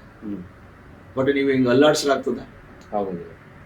ಯಾವ ರೀತಿಯಲ್ಲಿ ನಾವು ಅದನ್ನ ಕನ್ವರ್ಜ್ ಮಾಡಿ ತಗೊಂಡೋಗ್ಬೇಕು ಅಂದ್ರೆ ಎಲ್ಲ ಒಟ್ಟುಗೂಡಿಸಿ, ಶಕ್ತಿಯನ್ನ ಒಟ್ಟುಗೂಡಿಸಿ ಬಿಟ್ರೆ ಮಾತ್ರ ಅದಕ್ಕೆ. ಒಂದು ಸ್ವಲ್ಪ ಅಲ್ಲಾಡಿಸ್ಬಾರ್ದು. ಹೌದು. ಅದು ಕನ್ವರ್ಜ್ ಆಗಿ ಒಂದು ಮೈಕ್ರೋ ಪಾಯಿಂಟ್ ಕೂತ್ಕೊಳ್ತದೆ. ಯಾವುದು? ಸೂರ್ಯಕಿರಣ, ಲೈಟ್ ರೇಸ್ ಒಂದು ಕನ್ವರ್ಜ್ ಆಗಿ ಒಂದು ಮೈಕ್ರೋ ಪಾಯಿಂಟ್ ಕೂತ್ಕೊಳ್ತದೆ. ಮೈಕ್ರೋ ಪಾಯಿಂಟ್ ಒಂದು ಆ ಮೂಮೆಂಟ್ ಬರುತ್ತೆ, ತಗ್ ಬೆಂಕಿ. ಅಲ್ಲಿ ಬೆಂಕಿ ಇತ್ತು, ಅಲ್ಲಿ ಮೊದಲು ಏನೂ ಇರಲಿಲ್ಲ. ಎಷ್ಟು ದೂರ ಆಯ್ತು ಬೆಂಕಿ? ಎಷ್ಟು ದೂರ ಆಯ್ತು? ಎಷ್ಟೋ ಸಾವಿರ ಲಕ್ಷ ಮೈಲಿಗಳು, ಯೋಜನೆಗಳು ದೂರ ಇರ್ತವೆ. ಅಲ್ಲಿಂದ 8 ನಿಮಿಷ ಲೈಟ್ ಬರೋಕ್ಕೆ ಟೈಮ್ ಆಗ್ತದೆ ಅಂತ ಹೇಳ್ತಾರೆ. ಹೌದು, 3 ಲಕ್ಷ ಕಿಲೋಮೀಟರ್, 3 ಲಕ್ಷ ಸೆಕೆಂಡಿಗೆ ಫಾಸ್ಟ್. ಇದು ಬರೀ ಸೂರ್ಯನಿಂದ ಬರ್ತಕ್ಕಂಥ ಲೈಟ್ ಎನರ್ಜಿ, ಹೀಟ್ ಎನರ್ಜಿ, ಅದು ಪೇಪರ್ ಬರ್ನ್ ಮಾಡುತ್ತೆ. ಇವಾಗ ನಮ್ಮ ಮನಸ್ಸು ಅಂತ ಇದೆಯಲ್ಲ, ಮನಸ್ಸು ಕನ್ವರ್ಜಿಂಗು ಡೈವರ್ಜಿಂಗ್. ಈಗ ಅದೇ ಡೈವರ್ಜಿಂಗ್ ಅಲ್ಲಿ ನಿಮಗೆ ಏನಾದ್ರು ಕಾಯಿಲೆಗಳು ಗುಣ ಆಗ್ತದೆ? ಏನೂ ಆಗಲ್ಲ. ಸೊ ಏನ್ ಮಾಡ್ಬೇಕು? ಅದನ್ನ ಕನ್ವರ್ಜ್ ಮಾಡೋದು. ನೋಡಿ, ಇಲ್ಲಿ ಬರ್ತೀರಿ, ಆನ್ಸರ್ ಅಲ್ಲೇ ಬರ್ತಾ ಇದೆ. ಸರ್, ನಮ್ಮ ಮನಸ್ಸೇ ಎಲ್ಲದಕ್ಕೂ ಕಾರಣ. ಯಾಕೋ ಮನಸ್ಸು ಸರಿ ಇಲ್ಲ, ಯಾಕೋ ಮೂಡ್ ಸರಿ, ಡಿಪ್ರೆಸ್ ಆಗುತ್ತೆ. ಮುಖವೇ ಮನಸ್ಸಿನ ಕನ್ನಡಿ ಅಂತ ಒಂದು ಗಾದೆ ಮಾತಿದೆ. ಅದೇ ಡಿಪ್ರೆಸ್ ಆಗ್ತೀವಿ ಜೀವನದಲ್ಲಿ. ನೀವು ಹುಟ್ಟಿದ ಮೇಲೆ ಸಾಯೋವರೆಗೂ ಡಿಪ್ರೆಷನ್ ಇದ್ದೇ. ಒಂದು ವಸ್ತು ಸಿಗ್ಲಿಲ್ಲ ಅಂತ ಬೇಜಾರಾಗುತ್ತೆ. ನಮ್ಮ ತಂದೆ ತಾಯಿ ಇರ್ತಾರೆ, ಕಳ್ಕೊಂಡಾಗ ಆಘಾತ ಆಗ್ತದೆ. ಯಾರೋ ನಮ್ಮ ಪ್ರೀತಿಸಿರೋ ವಸ್ತು ಕಳ್ಕೊಂಡಾಗ, ವಸ್ತು ಇರ್ಬೋದು, ಒಂದು ಮನುಷ್ಯ ಇರ್ಬೋದು, ಒಂದು ಪ್ರಾಣಿ ಇರ್ಬೋದು, ನಾವು ನಮ್ಮಿಂದ ದೂರ ಹೋಯ್ತು ಅಂದಾಗ ನಿಮ್ಗೆ ಏನಾಗುತ್ತೆ? ಬೇಜಾರಾಗುತ್ತೆ, ದುಃಖ, ಆಘಾತಗಳು ಎಲ್ಲ ಆಗುತ್ತೆ. ಆದರೆ ಇದರಲ್ಲಿ ಸರ್ ಕೆಲವರಿಗೆ ತುಂಬ ಲಾಂಗ್ ಟರ್ಮ್ ವರೆಗೆ ಇರುತ್ತೆ, ಇದು ತುಂಬ ದಿನಗಳವರೆಗೆ ಅವರು ಡಿಪ್ರೆಷನಲ್ಲಿ ಇರ್ತಾರೆ, ಆಚೆ ಬರೋದಕ್ಕೆ ಮೆಡಿಸಿನ್ಸು ಎಲ್ಲ ಬೇಕಾಗುತ್ತೆ. ಇನ್ನು ಕೆಲವರು ಅಲ್ಲಿಂದ ಬೇಗ ಬರ್ತಾರೆ. ಸೊ ಇದು ಹೇಗೆ ಸಾಧ್ಯ? ಅದು ಮೆಡಿಸಿನ್ ಬೇಕಾಗುತ್ತೆ. ಮೆಡಿಸಿನ್ ಬೇಕಾಗುತ್ತೆ. ಕೆಲವು ಟೈಮಲ್ಲಿ ಬೇಕು. ನಾನು ಕೂಡ ಮೆಡಿಸಿನ್ ಬೇಕಾದಷ್ಟು ತೊಗೊಂಡಿದ್ದೆ.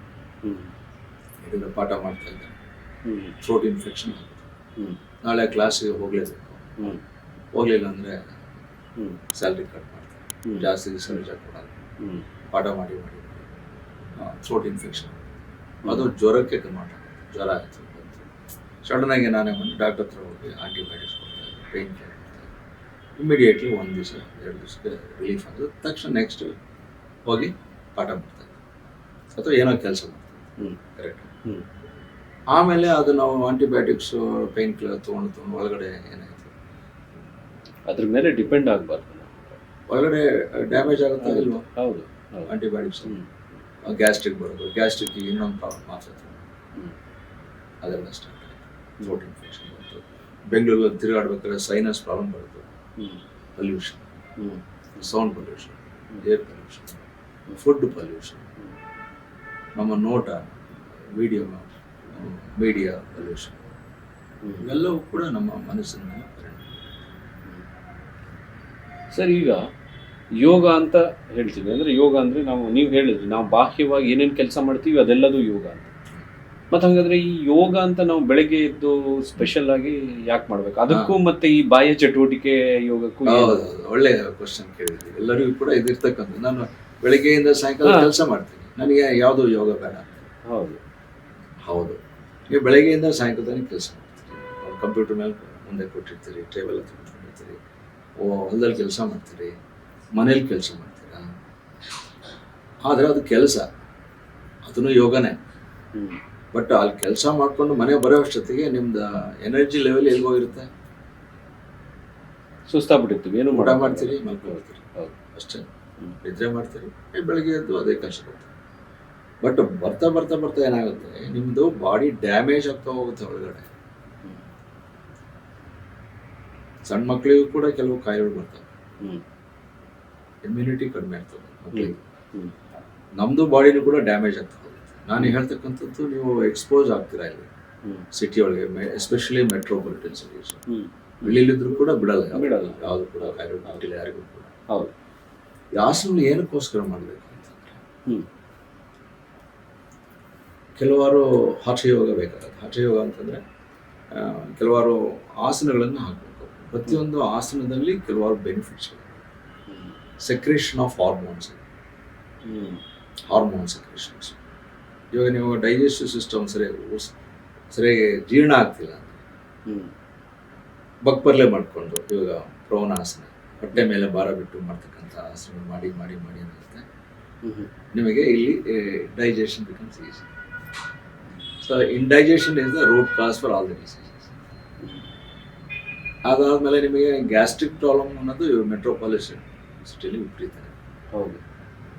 ಗ್ಯಾಸ್ಟ್ರಿಕ್ ಪ್ರಾಬ್ಲಮ್ ಇದ್ರೂ ಕೂಡ ನಿಮಗೆ ಅಂದರೆ ಇದು ನಾವು ಈ ದೈನಂದಿನ ಚಟುವಟಿಕೆ ಮಾಡೋದ್ರಿಂದ ಅಥವಾ ಆಹಾರದಿಂದ ಆ ರೀತಿ ಗ್ಯಾಸ್ಟ್ರಿಕ್ ಪ್ರಾಬ್ಲಮ್ಮು ಇದೆಲ್ಲ ಬರುತ್ತೆ.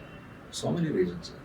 ನಾವು ತಿಂತಕ್ಕಂಥ ಆಹಾರದಲ್ಲಿ ನೀವು ಖಾರ, ವಿಪರೀತ ಖಾರ ತಿಂತೀರಿ, ಅದು ಅಲ್ಸರ್ ಆಗಿ ಕ್ರಿಯೇಟ್ ಆಗುತ್ತೆ. ಕ್ಯಾನ್ಸರ್ ಸೆಲ್ಸ್ಗಳು ಉತ್ಪತ್ತಿ ಆಗುತ್ತೆ. ಅದನ್ನ ಹೆಂಗೆ ತೆಗಿತೀರಿ? ಸುಭಾಷ್, ಇವಾಗ ನಮಗೆ ಒಂದು ಕ್ಯಾನ್ಸರ್ ಬಂತು ಅಂತ, ಅದನ್ನು ಹೆಂಗೆ ತೆಗಿತೀರಿ? ಹೌದು. ಒಂದು ಯಾವುದೋ ಆರ್ಗನ್ಸ್ ಡ್ಯಾಮೇಜ್ ಆಗುತ್ತೆ. ಈ ಕ್ಯಾನ್ಸರ್ ಬಂದವ್ರನ್ನ ಕೂಡ ಯೋಗ ಮಾಡಿ ನಾವು ಗುಣಪಡಿಸ್ಬೋದಾ? ಕ್ಯಾನ್ಸರ್ ಅಂದರೆ ಇಷ್ಟೇ, ಹಳೆ ಕಸ, ಹಳೆ ಸೆಲ್ಸು, ಅದನ್ನು ತೆಗಿಬೇಕು. ಹೊಸ ಸೆಲ್ಸು ಉತ್ಪತ್ತಿ ಆಗಬೇಕು. ಅದಂಗೆ ತೆಗಿತಾರೆ. ಕ್ಯಾನ್ಸರ್ ಸೆಲ್ಸ್ ಅಂದರೆ ರೇಡಿಯೇಷನ್ಸ್ ಬರ್ತದೆ, ರೇಡಿಯೇಷನ್ಸ್ ಹಾಕ್ತಾರೆ ಡಾಕ್ಟ್ರು. ರೇಡಿಯೇಷನ್ ಹಾಕೋದ್ರಿಂದ ಏನಾಗ್ತದೆ, ಅದು ಮೈ ಮತ್ತೆ ಏನಂದರೆ ಬ್ಯಾಡ್ ಇಫೆಕ್ಟ್ಸ್ ಇರುತ್ತೆ, ಅದಕ್ಕೆ ಸೈಡ್ ಇಫೆಕ್ಟ್ಸ್ ಇರುತ್ತೆ. ವಿಧಿ ಇಲ್ಲ, ಏನು ಮಾಡ್ತಾರೆ, ಅದು ಮಾಡಲೇಬೇಕು. ಆ ಸ್ಟೇಜಿಗೆ ಅವ್ರು ರೀಚ್ ಆಗ್ಬೇಕು. ಹೌದು. ಅವ್ರಿಗೆ ನಾನು ಯೋಗ ಹೇಳ್ಕೊಡ್ತೀನಿ ಅಂದರೆ ಆಗಲ್ಲ. ಅದಕ್ಕೆ prevention is better then cure. ಒಂದು ಮೊದಲಿಂದನೇ ನಾವು ಮಕ್ಕಳಿಗೆ 8 ವರ್ಷ ಆಗ್ತಿದ್ದಾಗ ಯೋಗದ ಒಂದು ಮಹಿಮೆಯನ್ನು ಹೇಳ್ಕೊಂಡು ಕೆಲವಾರು ಪ್ರಾರ್ಥನೆಗಳನ್ನ ಸೂರ್ಯ ನಮಸ್ಕಾರ ಅಂದರೆ ಸೂರ್ಯ ಭಗವಾನ್ ಅಂದರೆ ನಮ್ಮ ಕಣ್ಣಿಗೆ ಕಾಣಿಸ್ತಕ್ಕಂಥ ಒಂದು ದೇವರು ಯಾರು ಅಂದರೆ ಸೂರ್ಯ. ಒಂದು 12 ಸೂರ್ಯ ನಮಸ್ಕಾರ ಅವನಿಗೆ ಕೃತಜ್ಞತೆ ಹೇಳ್ಬಿಟ್ಟು ನಿನ್ನಿಂದನೇ ಗಣಪ ಎಲ್ಲ ನಿನಗೆ ಕೃತಜ್ಞತೆ ನಾನು ತೋರಿಸ್ತೀನಿ, ಅವರಿಗೆ ಪ್ರಣಾಮಗಳನ್ನು ಹೇಳ್ಕೊಂಡು ಅವನಿಗೆ ಭಕ್ತಿಯಿಂದ ಸಂಪೂರ್ಣವಾಗಿ ಇನ್ವಾಲ್ವ್ ಆಗಿ 12 ಸೂರ್ಯ ನಮಸ್ಕಾರ ಡೈಲಿ ಮಂತ್ರಗಳನ್ನು ಹೇಳ್ಕೊಂಡು. ಮಂತ್ರ ಏನಕ್ಕೆ ಅಂದರೆ ಥ್ಯಾಂಕ್ ಯು ವೆರಿ ಮಚ್, ಕೃತಜ್ಞತೆ. ಸೂರ್ಯ ಎಷ್ಟು ಕೃತಜ್ಞತೆ ಹೇಳಿದ್ರು ಸಾಕು. ನಮ್ಮ ಕಣ್ಣಿಗೆ ಕಾಣಿಸೋ ದೇವರು ಅಂದರೆ ಸೂರ್ಯ ದೇವರು. ಅವನ ಲೈಟ್ ಹೀಟ್ ಕೊಡ್ತಾರೆ, ಅವನಿಲ್ಲ ಅಂದರೆ ನಮ್ಮ ಭೂಮಿನೇ ಇಲ್ಲ ಅಲ್ವಾ. ಚಂದ್ರ ಕೊಡ್ತಕ್ಕಂಥದ್ದು ಲೈಟ್ ಎಂಥದ್ದು ಹಿತವಾಗಿ ರಿಫ್ಲೆಕ್ಟೆಡ್ ಲೈಟ್ ಸೈನ್ಸ್ ಪ್ರಕಾರ ಅದು ಸೂರ್ಯನ ಬೆಳಕೇನೆ ರಿಫ್ಲೆಕ್ಟೆಡ್, ಅವಾಗ ಹಿತ ಕೊಡ್ತಕ್ಕಂಥದ್ದು. ಆ ಒಂದು ರೇಸಲ್ಲೂ ಕೂಡ ನಿಮಗೆ ಆನಂದ ಆಗ್ತದೆ. ಹುಣ್ಣಿಮೆಯ ಚಂದ್ರ ಹುಣ್ಣಿಮೆಯಲ್ಲಿ ನಾವು ಎಂಜಾಯ್ ಮಾಡ್ತೀವಿ, ಅಡುಗೆ ಮಾಡ್ಕೊಳ್ತೀವಿ, ಎಲ್ಲರೂ ಸೇರ್ತೀವಿ, ಬೆರಿತೀವಿ. ಅವನಿಂದ ಇದು ಬರೀ ಭೂಮಿ ಚಂದ್ರ ಸೂರ್ಯ ಅಷ್ಟೇ ಹತ್ತಿರ ಕಾಣ್ತಕ್ಕಂಥದ್ದು. ಅನೇಕ ಗ್ರಹಗಳಿವೆ, ಎಷ್ಟು ದೂರದಲ್ಲಿದ್ದಾವೆ. ಇದನ್ನೆಲ್ಲ ನಾವು ನಾನು ಚಿಕ್ಕ ವಯಸ್ಸಲ್ಲಿ ಹೋದಾಗ ನಾನು ಊಟ ಮಾಡೋಕ್ಕೆ ಮೇಲ್ಗಡೆ ಹೋಗ್ತಿದ್ದೆ. ಅಲ್ಲೆಲ್ಲೋ ನಕ್ಷತ್ರ ಇದೆಯಲ್ಲ, ಅದು ಇನ್ನೊಬ್ಬ ಅಷ್ಟು ದೂರ ಇದೆ, ಅಲ್ಲಿ ಹೆಂಗೆ ನಾನು ಹೋಗಿ ಅಂತಾನೆ ಯೋಚನೆ ಮಾಡ್ತಿದ್ದೆ ಚಿಕ್ಕ ವಯಸ್ಸು. ಅದಕ್ಕೆ ಆನ್ಸರ್ ಯಾರು ಕೊಟ್ಟರು? ಆಲ್ರೆಡಿ ಇವರು ನಾಸಾದಿರೋದ್ರೆ ಇಸ್ರೋ ಸೈಂಟಿಸ್ಟ್ಗಳೆಲ್ಲ ಆಲ್ರೆಡಿ ಕಂಡುಹಿಡಿದಿದ್ದಾರೆ. ಅವೆಲ್ಲ ಬುಕ್ ನಮ್ಮ ಹತ್ರಲ್ಲಿದ್ದರು. ಹೌದು. ಆವಾಗ ಸುಮ್ಮನೆ ಮೇಷ್ಟ್ರಿಗೆ ಕೇಳ್ತಾ ಇದ್ವಿ. ಮೊಬೈಲ್ ಇಲ್ಲ, ರೇಡಿಯೋ ಒಂದಿತ್ತು ಅಷ್ಟೇ ಅವಾಗ ಆ ಕಾಲದಲ್ಲಿ. ನಾವು ಇವತ್ತಂಗಲ್ಲ, ಇನ್ಫಾರ್ಮೇಶನ್ ಎಷ್ಟಿದೆ. ಹೌದು, ಬೇಕಾದಷ್ಟು ಫಿಂಗರ್ ಟಿಪ್ಸಲ್ಲಿ ಏನು ಸರ್ಚ್ ಮಾಡಿದ್ರೆ ಅತಿಯಾದ ಇನ್ಫಾರ್ಮೇಶನ್ ಇದೆ. ಚೆಕ್ ಅಂತ ನಾನೇನು ಒಂದು ಹೇಳಿದರೆ ತಡೆಯಪ್ಪ ಚೆಕ್ ಮಾಡ್ತೀನಿ ಗೂಗಲಲ್ಲಿ ಇನ್ಫಾರ್ಮೇಶನ್. ಯಾಕಂದರೆ ನಾವು ಹೇಳಿದ್ದು ಇನ್ನೂ ಅಷ್ಟು ಕ್ಲಾರಿಟಿ ಇಲ್ಲದೆ ಇರ್ಬೋದು, ಪರ್ಫೆಕ್ಷನ್ ಕೊಡುತ್ತೆ ಅಂತ ಗೂಗಲಲ್ಲಿ ಅಷ್ಟೇ. ಈಗ ಸರ್, ಈಗ ಆಯಿತು, ನಾವು ಈ ಪಟ್ಟಣದಲ್ಲಿ ಇರೋರು ಈ ರೀತಿ ವೆಹಿಕಲಲ್ಲಿ ಟ್ರಾವೆಲ್ ಮಾಡ್ತೀವಿ, ಆಮೇಲೆ ಆಫೀಸ್ಗೆ ಹೋಗ್ತೀವಿ, ಹೆಚ್ಚೊತ್ತು ಕೂತ್ಕೋತೀವಿ, ಇಲ್ಲ ಕಂಪ್ಯೂಟರ್ ಎದುರು ಕೆಲಸ ಮಾಡ್ತೀವಿ, ಇಲ್ಲ ಓಡಾಡೋ ಕೆಲಸಗಳಿರುತ್ತೆ, ಈ ಥರ ನಾವು. ಮತ್ತು ಪೊಲ್ಯೂಷನ್ ಇರುತ್ತೆ. ನೀವು ಹೇಳ್ತಾರ ಗ್ಯಾಸ್ಟ್ರಿಕ್ ನಮ್ಗಾಗುತ್ತೆ. ಆದರೆ ಈ ಹಳ್ಳಿ ಕಡೆ ಇರೋರು ಅವರು ಹೊಲದಲ್ಲಿ ಕೆಲಸ ಮಾಡ್ತಾರೆ, ಅವ್ರಿಗೆ ಯೋಗ ಬೇಕಾ? ಅವರು ಯೋಗ ಮಾಡಬೇಕಾ? ಅದೇ ಯಾರಿಗೂ ಮೊದಲೆಲ್ಲ ಯೋಗ ಅನ್ನೋದು ಯಾರಿಗೂ ಗೊತ್ತಿರಲಿಲ್ಲ. ಇದು ಓನ್ಲಿ ರಾಜ ಮಹಾರಾಜರಿಗೆ ಮಾತ್ರ ಯೋಗ ಮೊದಲು ಹೇಳ್ಕೊಡ್ತಾರೆ, ಎಲ್ಲರಿಗೂ ಹೇಳ್ಕೊಡ್ತಾರೆ. ಮಹರ್ಷಿಗಳು ಇದ್ರು, ಮಹರ್ಷಿಗಳಿದ್ದಾಗ ಅವ್ರ ಹತ್ರ ಹೋದಾಗ ಈ ವಿದ್ಯೆಯನ್ನು ಅವ್ರು ಹೇಳ್ಕೊಡ್ತಾರೆ. ಪತಂಜಲಿ ಮಹರ್ಷಿ ಅಂತ ಬಂದ್ಬಿಡ್ತಾರೆ, ನೀವು ಹೇಳಿದ್ದಕ್ಕೆ ಬಂತು. 2500 ವರ್ಷಗಳಿಂದ ಇದ್ರು, ಅವರೆಲ್ಲ ಒಂದು ಫಾರ್ಮುಲಾ ಹಾಕಿದ್ದಾರೆ. ಪತಂಜಲಿ ಯೋಗ ಅಂತ ಹೇಳ್ತೀವಿ, ಅಷ್ಟಾಂಗ ಯೋಗ ಅಂತೀವಿ, ಇದು BKS ಯೋಗ ಅಂತೀವಿ, ಅಥವಾ ಇನ್ನೊಬ್ರು ಯಾರನ್ನ ಸ್ಟಾರ್ಟ್ ಮಾಡಿದ್ರೆ ಇನ್ನೊಂದು ಯೋಗ ಅಂತ ಹೇಳ್ತೀವಿ. ಅದೆಲ್ಲ ಒಂದೇ ಯೋಗ, ಬಟ್ ಅವರವರು ಕಲಿಸೋದು ಅಷ್ಟೇ. ಮೆಥಡ್ ಆಫ್ ಟೀಚಿಂಗ್ ಅಷ್ಟೇ. ಈಗ ಹಿಮಾಲಯ ಪರ್ವತ ಇದೆ, ಹಿಮಾಲಯ ಪರ್ವತಕ್ಕೆ ನೀವು ಯಾವ ಕಡೆ ಹೋದ್ರೇನಂತೆ ಎಲ್ಲ ಒಂದೇ ತಾನೆ ಟಾಪ್. ಯಾರು ಕರ್ಕೊಂಡು ಹೋದ್ರೇನಂತೆ? ಇಲ್ಲಪ್ಪ ನನಗೆ ಅವರೇ ಗುರುಗಳಿದ್ದಾರೆ, ಅವ್ರು ಬಿಟ್ಟು ಬರಲ್ಲ, ಆಯ್ತು ಅವ್ರ ಕಡೆನೇ ಹೋಗಿ. ಬಟ್ ಈಗ ನೀವು ಅಲ್ಲಿ ಮೇಲೆ ರೀಚ್ ಆಗ್ತದೆ. ಹೌದು, ಉನ್ನತ ಹಂತಕ್ಕೆ ರೀಚ್ ಆಗ್ತದೆ. ಏನು ಉನ್ನತ ಹಂತ ಅಂದರೆ ಕ್ವಶನ್ ಬರುತ್ತೆ. ಹೌದು, ನೀವು ಹೇಳ್ತೀರಾ? ಉನ್ನತ ಹಂತ ಅಂದರೆ ಒಂದು ಮನಸ್ಸಿನ ಯಾವಾಗಲೂ ನಾವು ಖುಷಿಯಾಗಿರುವಂಥ ಸ್ಥಿತಿ, ಅದನ್ನು ನಾವು ಉನ್ನತ ಹಂತ ಅಂತ ಹೇಳ್ಬೋದು. ಅಥವಾ ಆರೋಗ್ಯ ಅಂತ ಜೀವನ, ಅದು ಒಂದು ಉನ್ನತ ಹಂತ ಅಂತ. ಗುರುಗಳು ಅಂತ ಯಾಕೆ ಹೇಳ್ತಾರೆ ಅಂತ ಹೇಳಿ. ಎಲ್ಲದನ್ನು ನಾವು ಇದರಲ್ಲಿ ನೋಡಿ ತಿಳ್ಕೊಳಕ್ಕಾಗಲ್ಲ. ಯಾವುದರಲ್ಲಿ ಗೂಗಲಲ್ಲಿ ಅಥವಾ ನಾವೇ ಏನೋ ಮಾಡಿ ತಪ್ಪು ಮಾಡಬೇಕು. ಗುರುಗಳಿಗೆ ಅದು ಗೊತ್ತಿರುತ್ತೆ ಯಾವ ರೀತಿ ಮಾಡಬೇಕು ಅಂತ. ಗುರುಮುಖೇನ ಕಲಿತ್ರೆ ಯಾವತ್ತೂ ಯಾವ ವಿದ್ಯೆನೂ ಗುರುಮುಖೇನ ಕಲಿಯೋದು ಶ್ರೇಷ್ಠ ಅಂತ ಹೇಳ್ತಾರೆ. ಅದು ನೀವು ಹೇಳ್ಬೇಕೀಗ, ಯಾಕೆ ಗುರುಗಳೇ ಬೇಕು? ಕೆಲವು ಟೈಮ್ ಗುರುಗಳು ಬೇಕಾಗಿಲ್ಲ. ಗುರುಗಳು ಬೇಕು ಎಷ್ಟೋ ಜನಕ್ಕೆ. ಅವರಿಗೆ ಮೊದಲಿಂದನೂ ಕೂಡ ಅದು ಬಂದ್ಬಿಡುತ್ತೆ DNA. Without Guru they practice. ನಾವು ಹಿಂದೆ ಪುರಾಣಗಳು ಮಹಾಭಾರತ ಅವನ್ನೆಲ್ಲ ಓದ್ತಾರೆ, ಏಕಲವ್ಯ ಇರ್ತಿತ್ತು, ಗುರುವಂತರು ಹೋಗಿತ್ತು ಅಲ್ವಾ, ಅವ್ರು ಇಲ್ದಲ್ಲೇ ಪ್ರಾಕ್ಟೀಸ್ ಮಾಡಿದ್ದು. ಕರೆಕ್ಟ್. ಅಂದರೆ ಕೊನೆಗೆ ಸಾಧನೆ ಮಾಡ್ತಕ್ಕಂಥವ್ರು ನೀವೇ. ಗುರು ಸಿಕ್ಕರೆ ಅವರು ನಿಮಗೆ ಒಂದು ಮಾರ್ಗದರ್ಶಿ ಅಷ್ಟೇ, ಮಾಡೋರು ನಾವು. ಅವರು ಕೂಡ ಟ್ರಯಲ್ ಆ್ಯಂಡ್ ಎರರ್ ಮೆಥಡಲ್ಲಿ ಅವರು ಕಲ್ತಿರ್ತಕ್ಕಂಥದ್ದು. ನಾನು ನಮ್ಮ ಗುರುಗಳು ಕೂಡ ಇದ್ದಾರೆ, ಡಿಫ್ರೆಂಟ್ ಗುರುಗಳು ಇದ್ದಾರೆ.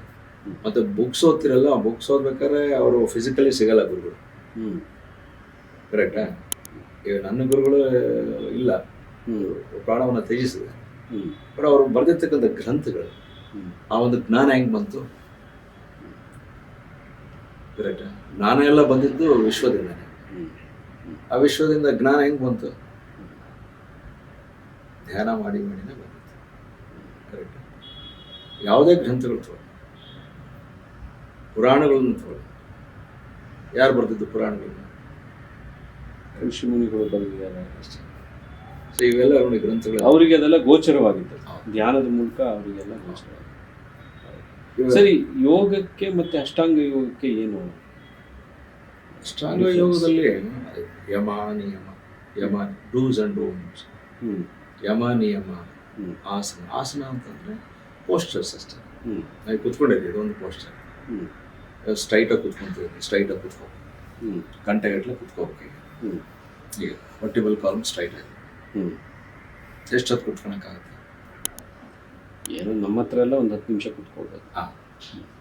ಈಗ ಬೆಳಗಿನ ಜಾವ 2:15 ಎದ್ದು, 3 ಗಂಟೆಗೆ ಎದ್ದು, 4 ಗಂಟೆಗೆ ಎಷ್ಟು ಜನ ಇರ್ತಾರೆ, ಕೆಲಸ ಮಾಡ್ತಾರೆ.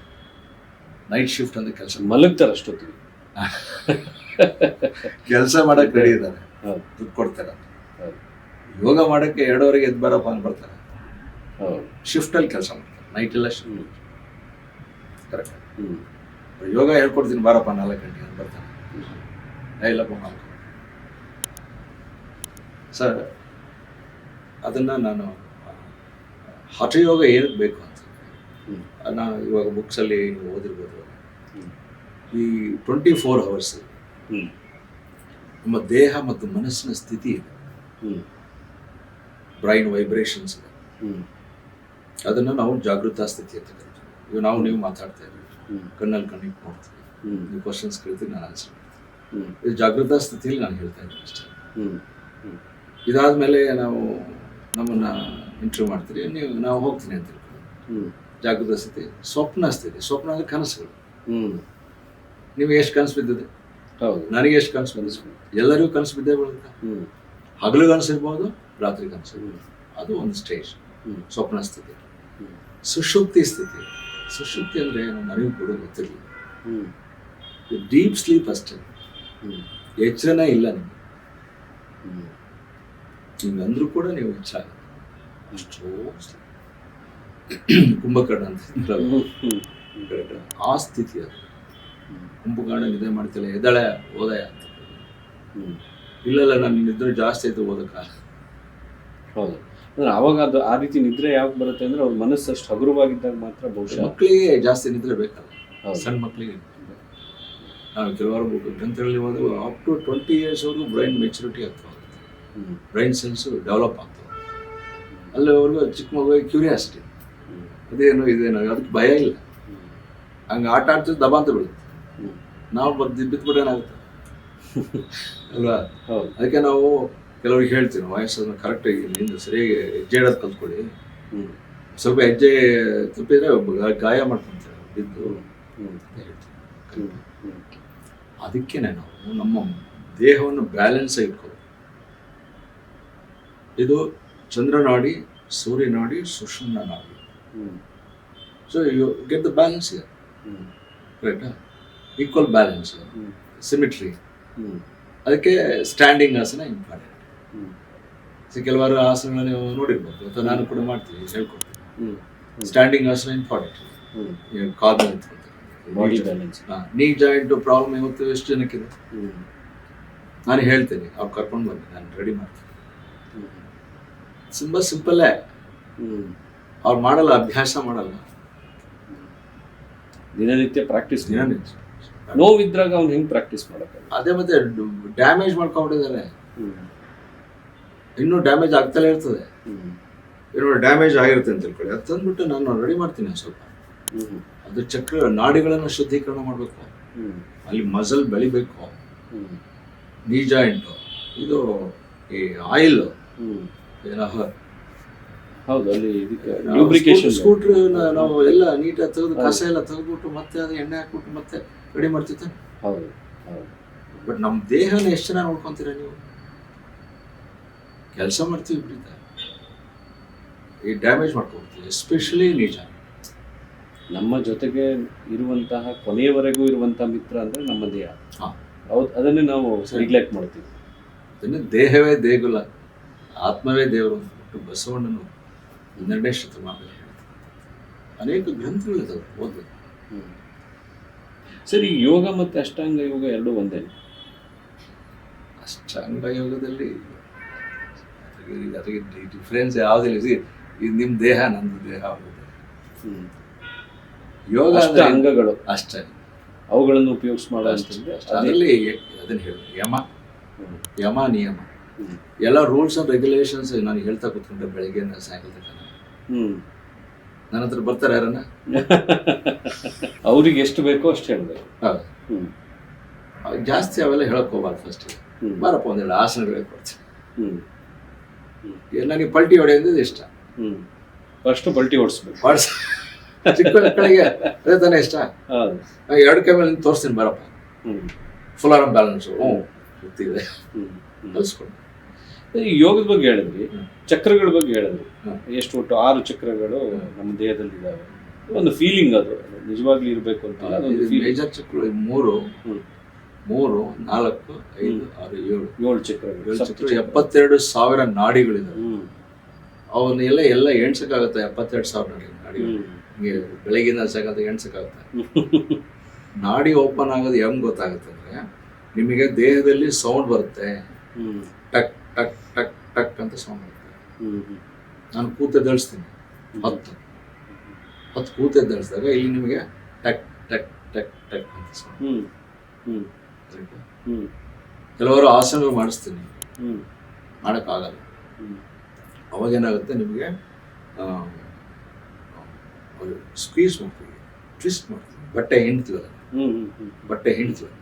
ಅವಾಗ ಹೊಟ್ಟೆನ ಹಿಂಡ್ತೀವಿ, ವರ್ಟಿಬಲ್ ಕಾಲಮ್ ಟ್ವಿಸ್ಟ್ ಮಾಡ್ತೀವಿ, ಫುಲ್ ಟ್ವಿಸ್ಟ್ ಮಾಡ್ತೀವಿ, ಕರೆಕ್ಟಾ?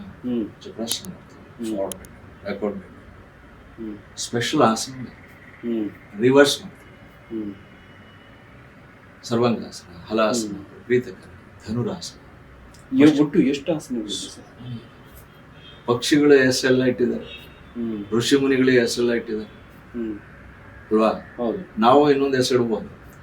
ಅಂದ್ರೆ ಇದು ಪತಂಜಲಿಯವರು ಕಂಡುಹಿಡಿದಷ್ಟೇ ಆಸನಗಳು ಇದಾವ ಅಥವಾ ಅದಕ್ಕೆ ಬೇರೆಯವರೆಲ್ಲ ಮತ್ತೆ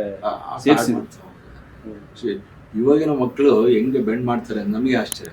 ಹೌದು, ಯೂಟ್ಯೂಬಲ್ಲೆಲ್ಲ ನೋಡ್ತೀವಿ. ಹೌದು, ಏನು ಬ್ಯಾಲೆನ್ಸ್ ಮಾಡ್ತಾರೆ, ಏನು ಕಥೆ. ಇವಾಗ ಏನಂದ್ರೆ ಹೇಳ್ಕೊಡೋರು ಬೇಕಾದಷ್ಟು ಜನ ಇದ್ದಾರೆ. ಸೊ ಹಠಯೋಗ ಮಾಡಲೇಬೇಕು, ಅದು ಫೋರ್ಸಿಬಲಿ ಮಾಡಲೇಬೇಕು. ವಿಧಿ ಇಲ್ಲ ಅಂತ ಹೇಳಿ.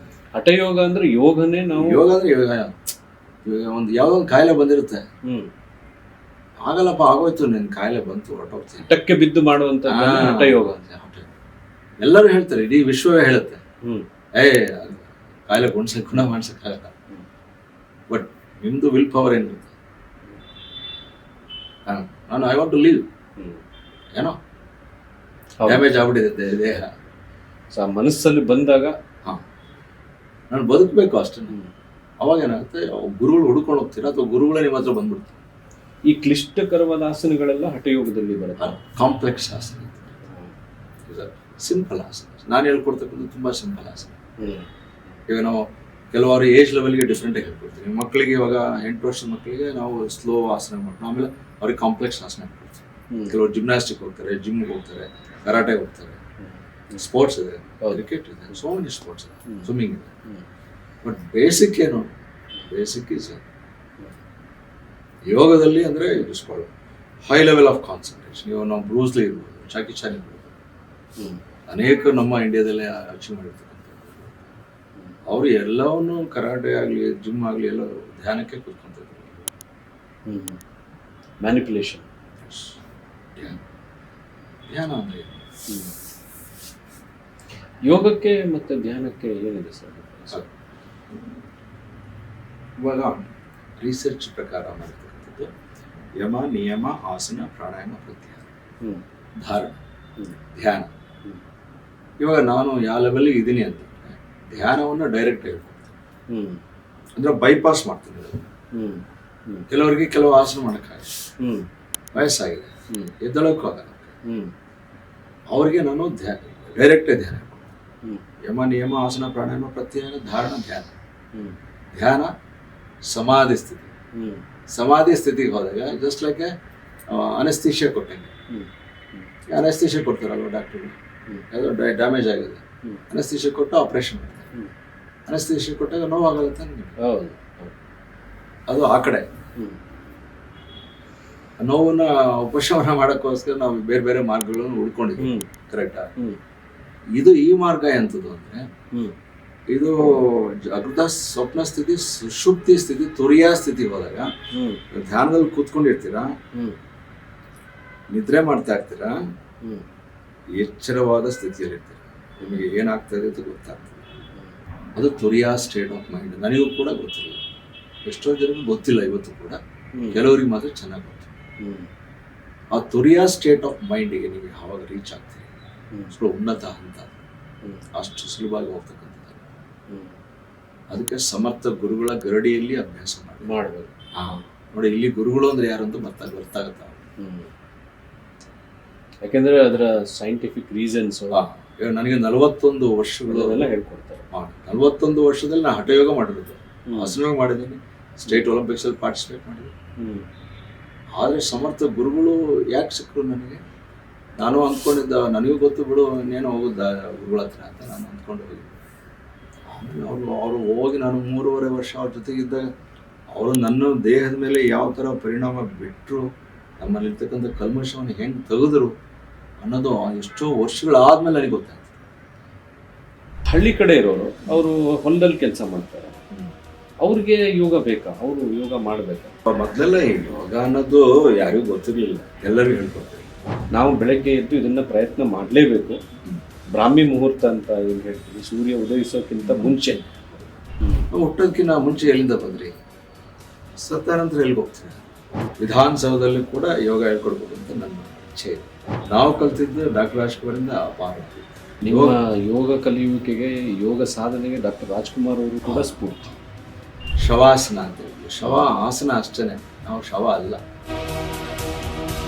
ಸಾವಿನ ಬಾಗಿಲನ್ನು ತಟ್ಟಿ ತಟ್ಟಿ ತಟ್ಟಿ ಬರ್ತೀವಿ.